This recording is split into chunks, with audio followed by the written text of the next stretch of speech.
Hello everyone, welcome back to the channel. हम लोग आप लोगों के लिए एक सीरीज लाया था एनी वन का, जहाँ पे हम लोग प्रीवियस ईयर क्वेश्चंस सोल्व कर रहे थे। उसी सीरीज को हम लोग कंटिन्यू करते हुए आज मैं आपको और 5 क्वेश्चन आज आप लोगों के लिए इधर पे लेके आया हूँ। और मैं केमिस्ट्री का क्वेश्चन नंबर 40 से लेके क्वेश्चन नंबर 45 तक वो क्वेश्चंस को आज हम लोग सोल्व करेंगे इधर पे।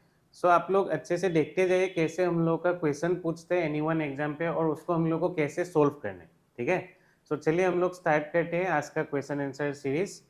फर्स्ट वाला क्वेश्चन अभी हम लोग देख लेते हैं। फर्स्ट वाला question that is question number 41। Question number 41 पे हम लोग को क्या पूछ रहा था? Oxygen 16, oxygen 17, oxygen 18 are called. ठीक है, ये बहुत सिंपल सा क्वेश्चन है। इधर पे हम लोग को आइसोटोप के बारे में हम लोग को अच्छे से मालूम होना है। मैं आप लोग को बोल लेता हूँ व्हाट आर आइसोटोप्स। आइसोटोप्स के केस पे क्या होता है, उन लोगों का जितना भी आइसोटोप्स होगा उन लोगों का सेम हम लोगों का एटॉमिक नंबर होता है, same atomic number but different mass number. But different क्या होगा, उन लोगों का आइसोटोप का डिफरेंट होगा हम लोगों का मास नंबर। मैं इधर पे आप लोगों को दिखा देता हूँ। एटॉमिक नंबर हम लोग कहाँ पे लिखते हैं? कोई भी एलिमेंट का अगर एटॉमिक नंबर लिखते हैं उसको हम लोग नीचे पे लिखते हैं, मास को हम लोग ऊपर पे लिखते हैं। जैसे मुझे अगर आइसोटोप का अगर एग्जांपल देना है, मैं एग्जांपल लेता हूँ। एक एग्जांपल हो गया आइसोटोप का प्रोटियम। प्रोटियम के केस पे क्या होता है, हाइड्रोजन का एटॉमिक नंबर 1 होता है, उसका मास कितना होगा? 1। नेक्स्ट हम लोग के पास है ड्यूटेरियम, सेकेंड वाला आइसोटोप। उसका भी एटॉमिक नंबर 1 होगा लेकिन मास कितना होगा? 2 होगा। अभी ट्रिटियम के केस पे क्या होगा? एटॉमिक नंबर 1, मास नंबर कितना होगा? 3 होगा। मेरे ख्याल से आप लोगों को मालूम हो गया आइसोटोप का डेफिनेशन। आइसोटोप मतलब क्या होता है? जिसका एटॉमिक नंबर सेम होता है, जो हम लोग नीचे पे लिखते हैं एलिमेंट का, उसको हम लोग बोलते हैं एटॉमिक नंबर। और ये हम लोग का सेम होगा, और जो ऊपर पे लिखते हैं वो बेसिकली मास होता है, और मास उन लोगों का क्या होता है? डिफरेंट होता है। आप लोगों को मालूम ही हो गया, हम लोग का जो इधर पे क्वेश्चन पूछ रहा था, इधर पे 3 हम लोग का एलिमेंट देके रखा था। एक ऑक्सीजन 16, एक ऑक्सीजन हम लोग के पास था 17, और एक था ऑक्सीजन हम लोग का 18। सबका एटॉमिक नंबर सेम है। सबके केस पे हम लोग कितना लिखेंगे? इधर पे 8 लिखेंगे। मेरा बेसिकली इसका जो आंसर होगा, आंसर क्या हो जाएगा? They are isotope. ठीक है, मैं ऑप्शन नंबर ए को इधर पे सही बोलूंगा, दे आर आइसोटोप। मेरे ख्याल से आप लोग को मालूम हो गया मेरा फर्स्ट क्वेश्चन का आंसर आइसोटोप होगा। ठीक है, अभी हम लोग नेक्स्ट क्वेश्चन को देख लेते हैं एक बार। सेकेंड क्वेश्चन, क्वेश्चन नंबर 42 2023 का पेपर का ही है। इधर पे पूछ रहे हैं the mass of one atom of hydrogen is approximately. मुझे ना इधर पे एटॉमिक मास पूछ रहे हैं, मतलब हाइड्रोजन का एक एटॉम का मास कितना होगा वो हम लोग को पूछ रहे हैं। ठीक है, एटॉमिक मास हम लोग कैसे कैलकुलेट करते हैं? एटॉमिक मास मतलब एक सिंगल एटॉम का मास। ठीक है, एक सिंगल एटॉम का मास, उसको हम लोग कैसे कैलकुलेट करते हैं मैं आपको फॉर्मूला लिख के दूंगा, उसके बाद फिर मैं सोल्व करके भी दिखाऊंगा। ठीक है, आप लोग देखते जाइए। एटॉमिक मास अगर हम लोग को निकालना है, कोई भी एलिमेंट का अगर मुझे एटॉमिक मास निकालना है, एटॉमिक मास निकालने के लिए सिंपल सा एक तरीका है। हम लोग को जो भी मास हम लोग को मालूम है, मास ऑफ 1 मोल ऑफ एटॉम, मतलब उस 1 मोल एटॉम का मास कितना होगा उस एलिमेंट का। अगर हम लोग 1 मोल एटॉम लेंगे, उसका मास कितना होगा उसको ऊपर पे लेना है, और नीचे पे हम लोग को 1 AMU के साथ उसको डिवाइड करना होता है। ये सिंपल सा एक फॉर्मूला है जिससे हम लोग कोई भी एटॉम का, एक सिंगल एटॉम का हम लोग मास कैलकुलेट कर सकते हैं। अभी हम लोगों का इधर पे फर्स्ट पे मैं ऐसे आप लोगों को कुछ एग्जांपल बोल लेता हूँ। जैसे कि मुझे मालूम है हाइड्रोजन का मेरा जो मास होता है 1 मोल का, दैट इज 1 ग्राम पर मोल होता है। सिमिलरली मुझे अगर आपको पूछेगा कि कार्बन का मास कितना है, कार्बन का जो मास होता है दैट इज 12 ग्राम पर मोल। मतलब 1 मोल अगर हम लोग हाइड्रोजन लेंगे उसका मास कितना होगा? 1 ग्राम होगा। अगर 1 मोल अगर आप लोग क्या लेंगे, कार्बन लेंगे, उसका मास कितना होगा? 12 ग्राम होगा। अभी हम लोग का 1 मोल का वैल्यू कितना होता है? 1 मोल का जो वैल्यू होता है वो बेसिकली हम लोग को मालूम है, 1 मोल का जो वैल्यू होता है वो होता है 6.022 इंटू 10⁻23। ठीक है, अभी हम लोग देखते हैं, हम लोग को अगर एटॉमिक मास निकालना है, बेसिकली ऊपर पे हम लोग क्या लेते हैं? मास ऑफ 1 मोल ऑफ एटॉम, और जो हम लोग को देके रखता है ऐसे, जो हम लोग को मास हम लोग को मालूम होता है वो बेसिकली 1 मोल के लिए ही होता है। जैसे हाइड्रोजन का 1 मोल के लिए कितना है मास 1 ग्राम, कार्बन के केस पे कितना है 12 ग्राम है, और 1 मोल का वैल्यू कितना है, इतना है 6.022 इंटू 10⁻23। सो अभी हम लोग देखते हैं हाइड्रोजन का अगर निकालना होगा, हाइड्रोजन के केस पे ही पूछ रहा था हम लोग का मास of 1 atom of hydrogen. So atomic mass of hydrogen अभी हम लोग निकालने के लिए जा रहे हैं, हाइड्रोजन के केस पे एटॉमिक मास निकालने के लिए जा रहे हैं। So mass of 1 mole atom of hydrogen कितना है 1 ग्राम पर मोल है, ठीक है 1 ग्राम पर मोल, और फिर नीचे पे 1 AMU है। आपको 1 AMU का वैल्यू को याद करके रखना है। 1 AMU का वैल्यू हम लोग का जो होता है दैट इज 1.66 इंटू 10⁻⁻ कितना होगा 24 ग्राम होगा, ठीक है। सो हम लोग को ये वाला वैल्यू आप लोगों को याद करके रखना है, 1 AMU का वैल्यू इतना होता है। सो अभी हम लोग बेसिकली जब एक एटॉम का मास निकालने के लिए जाएंगे, इधर पे क्या होगा, ये 1 हो गया, फिर अभी ये जो मोल है, मोल कहाँ पे आ जाएगा हम लोग का, नीचे पे आ जाएगा, ठीक है मोल नीचे पे आ जाएगा क्योंकि डिवाइडेड है, और मोल का वैल्यू मैं आप लोगों को बोला था कितना होता है, ठीक है। सो पहले इसको लिख लेते हैं हम लोग 10⁻⁻24, और मोल का वैल्यू मैं बोल दिया था, मोल का वैल्यू कितना होता है, ये होता है। सो मोल का वैल्यू को हम लोगों को इधर पे डिवाइड करना पड़ेगा, ठीक है। सो क्योंकि मोल नीचे पे आएगा 6.022 इंटू 10⁻23। अभी आप लोगों को मैं एक बात बोल देता हूँ, इन दोनों को अगर हम लोग मल्टीप्लाई करेंगे, मल्टीप्लाई करके आप लोग देख सकते हैं हम लोग को हमेशा कितना मिलता है 1 मिलता है। सो बेसिकली अगर हम लोग इसका अगर मास अगर बोलेंगे, mass of single hydrogen atom, आप लोगों को मालूम हो गया ये मेरा, ये तो 1 हो गया, ऊपर पे भी कितना था हम लोग के पास, उधर पे 1 था। अभी ये ग्राम ग्राम तो कैंसिल हो जाएगा, सो मेरा जो सिंगल एटम का जो मास मिलेगा वो बेसिकली कितना होगा 1 divided by 1 that is equal to मेरे पास 1 AMU होगा, 1 एटॉमिक मास यूनिट होगा, ठीक है। और 1 एटॉमिक मास यूनिट का वैल्यू कितना होता है, इतना होता है that is 1.66 into 10⁻⁻24 gram. So mass of single hydrogen atom हम लोग को मिल गया इधर पे, mass of single hydrogen atom का कितना होगा इधर पे दैट इज 1.6 इंटू 10⁻⁻24 ग्राम। सो मेरे ख्याल से आप लोगों को समझ में आया, जिसका भी हम लोगों को आपका एटॉमिक मास पूछते हैं, मतलब सिंगल एटॉमिक मास, उसको कैलकुलेट करने के लिए ऊपर पे क्या लेंगे, मास ऑफ 1 मोल ऑफ एटॉम लेंगे। जैसे कि मैं हाइड्रोजन का मास बोल लिया 1 ग्राम पर मोल होता है, कार्बन का 12 ग्राम पर मोल होता है, ऐसे करके हम लोग का अलग अलग एलिमेंट्स का अलग अलग क्या होता है मास होता है, 1 मोल का मास। सो उस वैल्यू को ऊपर पे रखेंगे 1 ग्राम पर मोल, मोल आ जाएगा हम लोग का नीचे पे, और हम लोग को डिवाइड करना होता है 1 AMU के साथ। सो 1 AMU का वैल्यू कितना मैं आप लोगों को बोला 1.66 इंटू 10⁻⁻24 ग्राम। सो अभी इन दोनों को मैं अगर मल्टीप्लाई कर दूंगा, जब मोल नीचे पे आएगा, मोल नीचे के आने के बाद दोनों को अगर मल्टीप्लाई करेंगे आपको वैल्यू मिलेगा 1। सो ऊपर पे भी 1 है, 1 नीचे पे भी है, सो दोनों को डिवाइड करेंगे तो हम लोग को 1 आंसर मिलेगा, 1 AMU मिलेगा। सो 1 AMU का वैल्यू कितना होता है दैट इज 1.6 इंटू 10⁻⁻24 ग्राम, ठीक है। सो मेरे ख्याल से आप लोग को समझ में आ गया। आप लोग एक बार कार्बन के केस पे भी निकाल के देखिएगा, ठीक है, कार्बन के केस पे आप लोग निकाल के देखिएगा, और कमेंट सेक्शन पे बोलिएगा आप लोग को कितना मिला, इन एक कार्बन एटम का मास हम लोग अगर कैलकुलेट करेंगे कितना मिलेगा, आप लोग एक बार कमेंट करके मुझे बोलिएगा, ठीक है। सो हम लोग नेक्स्ट क्वेश्चन देख लेते हैं, नेक्स्ट क्वेश्चन नंबर 43।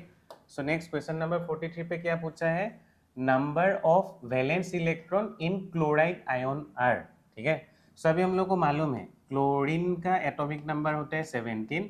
सो अगर हम लोग क्लास 10 वाला इलेक्ट्रॉनिक कॉन्फ़िगरेशन लिखेंगे 2 8 आउटर मोस्ट 7, आउटर मोस्ट पे कितना इलेक्ट्रॉन होगा हम लोग का 7 इलेक्ट्रॉन होगा।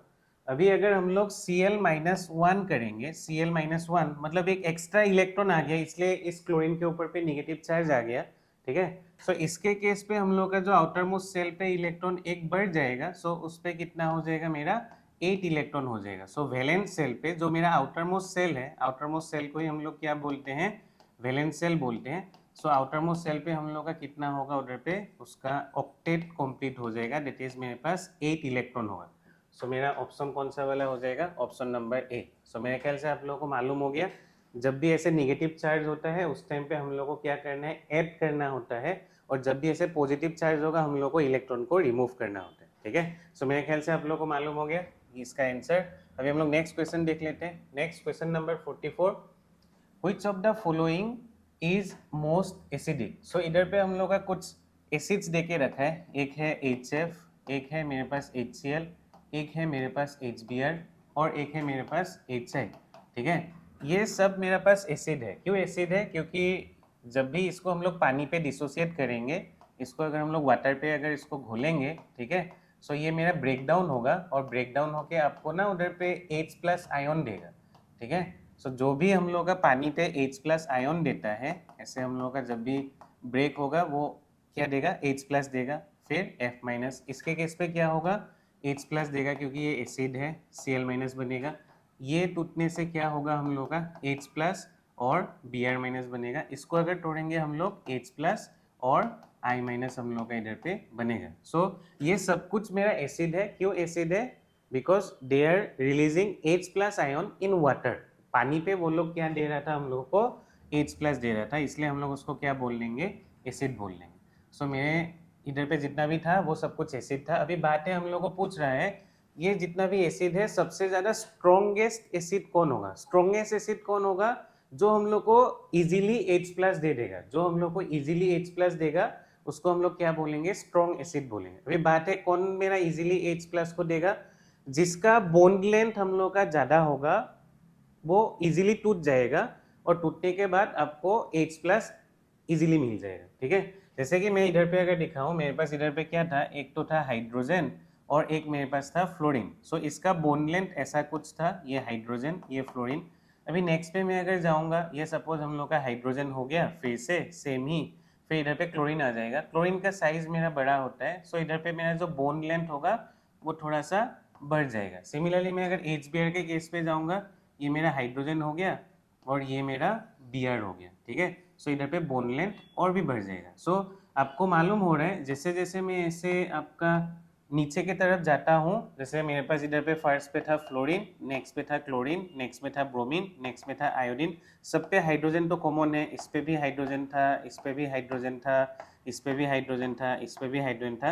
अभी बात है फ्लोरीन से जब हम लोग क्लोरीन की तरफ जाते हैं, जैसे फ्लोरीन का एटॉमिक नंबर 9 था, क्लोरीन का 17 है, फ्लोरीन के केस पे कितना मेरा सेल्स होगा, उधर पे 2 सेल्स होगा, 2 7, इस पे मेरा कितना सेल्स होगा, 2 8 7, मतलब 3 सेल होगा। सो जैसे हम लोग नीचे की तरफ जाते रहते हैं सेल्स इंक्रीज होते हैं, इसलिए उसका साइज मेरा इंक्रीज हो रहा था। जैसे फ्लोरीन के केस पे 2 सेल ही था ना, सो फ्लोरीन के केस पे अगर 2 सेल होगा इतना हो गया, क्लोरीन के केस पे हम लोग का क्या होगा, उधर पे 3 सेल्स आ जाएगा, सो उसका साइज और बढ़ जाएगा। सो जितना जितना ऐसे साइज बढ़ता जाता है उतना ही मेरा ये जो बोन लेंथ होगा, मतलब दो एटॉम के बीच में जो लेंथ है वो मेरा बढ़ता जाता है, और जितना मेरा लंबा होगा उसको मैं इजीली उसको तोड़ पाऊंगा, ठीक है। सो मेरे ख्याल से इधर पे जो HI वाला है उसका साइज सबसे बड़ा होगा बोन लेंथ, और उसको हम लोग इजीली तोड़ देंगे, ठीक है, और उसके कारण हम लोग को इधर पे H+ इजीली मिल जाएगा और ये मेरा स्ट्रॉन्गेस्ट क्या होगा, एसिड होगा। सो मेरे ख्याल से इसका ऑप्शन क्या हो जाएगा, ऑप्शन नंबर डी।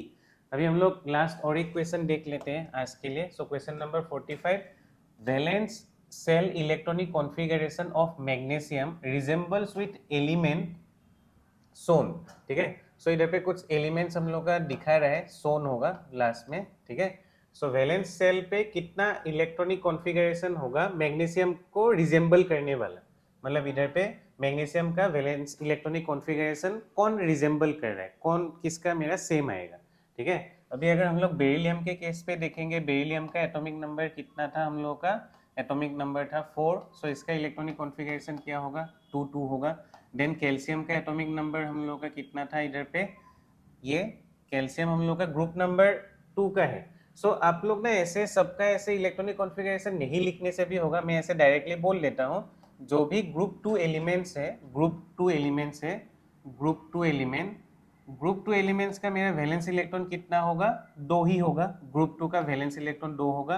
ग्रुप 1 का वैलेंस इलेक्ट्रॉन मेरे पास कितना होगा, 1 होगा। जैसे कि मैं अगर बोलूँ ग्रुप 1 पे क्या क्या होता है, लिथियम होता है, सोडियम होता है, पोटेशियम होता है, रुबिडियम होता है, सीजियम होता है और फ्रेंसियम होता है, ठीक है। सो ये सब का मेरा कितना होगा, उस पर वैलेंस इलेक्ट्रॉन मेरे पास सबके केस पे 1 होता है। ग्रुप 2 का मैं अगर बोलूँ, ग्रुप 2 पे क्या क्या होता है, ये एलिमेंट्स होता है ग्रुप 2 पे,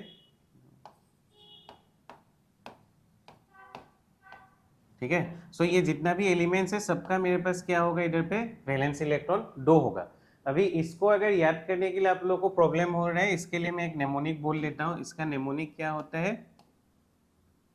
नेमोनिक, नेमोनिक हम लोग इसका हम लोग लिख लेते हैं लीना को रब से फरियाद, ठीक है, लीना को रब से फरियाद, ठीक है। लीना मतलब दुआ मांग रहे हैं भगवान से, सो लीना मतलब इधर पे लिथियम हो जाएगा, ना मतलब मेरा सोडियम हो जाएगा, ठीक है।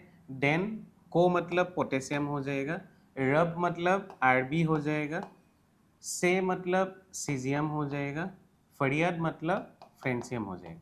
सो ये एलिमेंट्स हम लोग का ग्रुप 1 का है, ये आप लोग याद कर लीजिए, ठीक है, ये नेमोनिक को। सो आपको मालूम हो जाएगा ये सब एलिमेंट्स देखने से सबका वैलेंस इलेक्ट्रॉन कितना होता है 1। सिमिलरली ग्रुप 2 को याद करने के लिए मैं नेमोनिक बोल लेता हूँ, ये ग्रुप 1 के लिए था। अभी ग्रुप 2 का जो नेमोनिक है कुछ ऐसा होगा, नेमोनिक दैट इज बेटा मांगे कार स्कूटर स्कूटर बाप राजी, ठीक है। सो मेरे पास इधर पे बेटा मतलब क्या होगा, इधर पे बेरिलियम हो जाएगा, देन मांगे मतलब क्या हो जाएगा, मैग्नीशियम हो जाएगा, कार मतलब कैल्शियम हो जाएगा, देन स्कूटर मतलब स्ट्रोंशियम हो जाएगा एसआर, बाप मतलब बेरियम हो जाएगा, राजी मतलब रेडियम हो जाएगा, ठीक है। सो हम लोग को अभी देखना है, इधर पे देखिए तो ग्रुप 2 का बीई दे के रखा था, इसका वैलेंस इलेक्ट्रॉन कितना हो जाएगा, 2 हो जाएगा।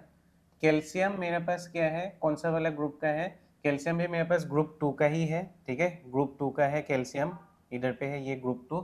सो कैल्शियम का भी वैलेंस इलेक्ट्रॉन कितना होगा, 2 होगा। देन स्ट्रोंशियम कहाँ पे है, स्ट्रोंशियम भी मेरा ग्रुप 2 पे ही है, ठीक है, ये स्ट्रोंशियम जो मैं स्कूटर लिख रहा था, स्ट्रोंशियम ग्रुप 2 पे है। सो स्ट्रोंशियम का भी वैलेंस इलेक्ट्रॉन कितना होगा, 2 होगा। फिर लास्ट पे मेरे पास लिथियम देके रखा है, lithium belongs to group number 1, ठीक है, ग्रुप नंबर 1 होने से उसका वैलेंस इलेक्ट्रॉन कितना होगा, 1 होगा। अभी हम लोग को पूछ रहा था मैग्नीशियम के जैसा कहाँ पे होगा, so magnesium also belongs to group 2, ठीक है, मैग्नीशियम भी हम लोग का कहाँ पे हम लोग का बिलोंग करते हैं, valence electronic configuration of magnesium resembles with electron element shown, ठीक है। सो मैग्नीशियम आल्सो बिलोंग्स टू हम लोग का ग्रुप नंबर 2।